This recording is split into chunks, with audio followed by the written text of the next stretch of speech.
Hi, welcome to how I made my Harry Potter cake. Now there's a few other tutorials on my website. So the first one you're going to see is about the edible wand tutorial.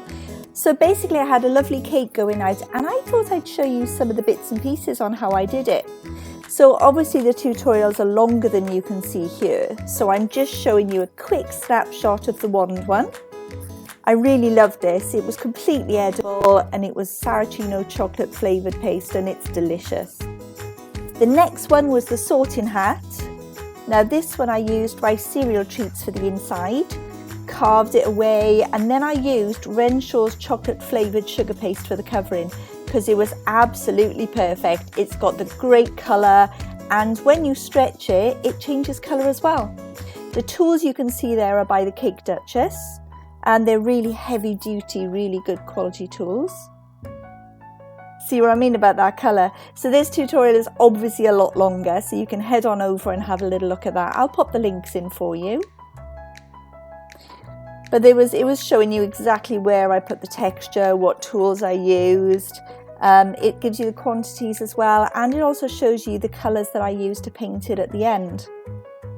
But I just thought it'd be really cool to have a large cake topper. So most of the time you see sorting hat cake toppers and they're tiny, they're more suitable for cupcakes. So I just wanted a really decent 6-inch across one. And I always add some paint on because it really emphasises those shadows, doesn't it? So that's the hat. Now there are other tutorials on there as well, so if you want to learn how to make buttercream, make ganache the cake, ice the cake, head on over and have a look at those as well. And I mixed up my own colours here using various colours in the cupboard, reds and browns and a little bit of blue to get that lovely shade. And I thought it would look really appropriate with a really old stained floor. Now there's also a tutorial for that coming up as well. So again, this is just a quick snapshot. As you can see, I always use my Cakes by Carol smoother just to shape the edges because you know it's smooth straight upright and it smooths the bottom horizontally at the same time. And a good old PME Dresden tool for our floorboards, perfect. So I painted the floor again, exactly the same as the other tutorial, but this time it's a lot darker because I wanted it to look older and gnarlier, a bit more wizardy, you know. So you can see the fractal colours I use, and I always use a filbert brush or a wide flat brush. So any brush roughly 1/2 inches wide or wider would be perfect for this. It covers area really, really quickly.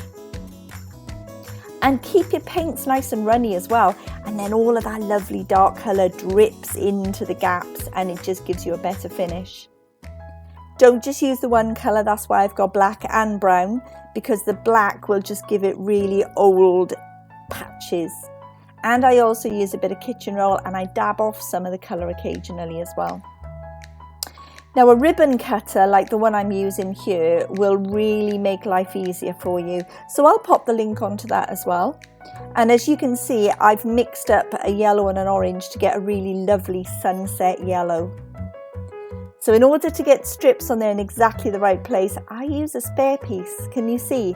So that means that I get my gaps in the right places and then you put it opposite and then you divide it and so on.